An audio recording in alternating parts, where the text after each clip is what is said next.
one subject you didn't bring up in your remarks about the battle against terrorism is what is referred to here as the drone war.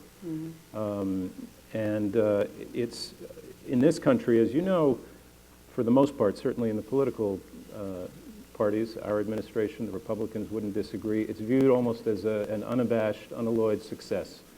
Unmanned aircraft, suspected alleged militants or terrorists killed, and in your country, I think if I understand it correctly, it's viewed almost as an unabashed, unalloyed violation of your nation's sovereignty.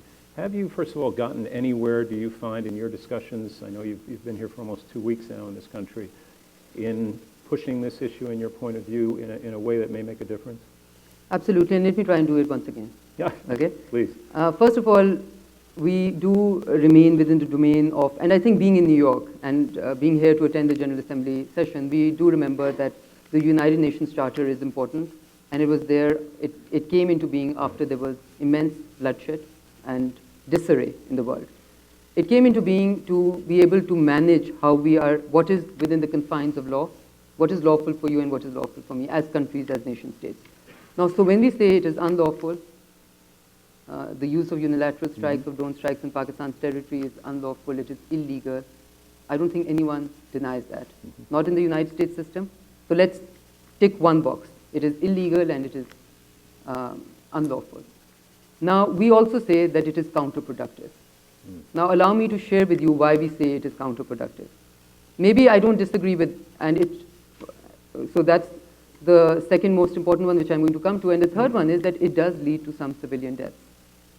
Now, nobody, the UN rapporteur, for instance, talked about it. Nobody condones civilian deaths anywhere in the world, not in the US, not in Pakistan, and anywhere in the world, this will create a lot of hostility.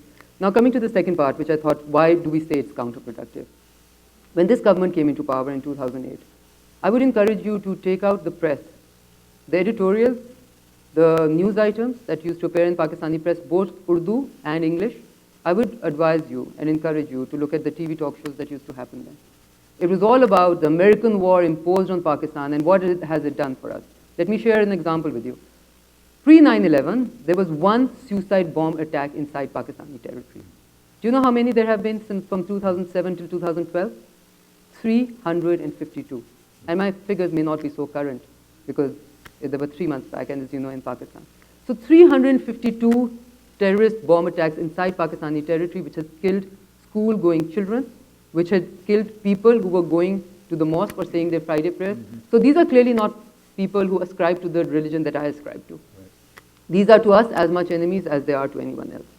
Now, what were we able to do? So as I encourage you to look at the editorials, etc., from 2008, since then, this government came in and said, if these are elements which are killing our people and destroying our future and disabling us from being able to go to the positive economic trajectory so our people can have a more prosperous future, then this has to be our war.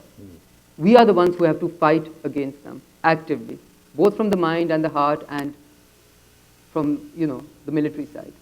This government was able to give ownership to that war, which was considered to be an imposed Western war on Pakistan. Why we say it is counterproductive is that as a drone flies over the territory of Pakistan, it becomes the American war again. Right. And this whole logic of this being in our fight, in our own interest, is immediately put aside, and again it is in war which is imposed on us. We say that what the drones are trying to achieve, we may not disagree with.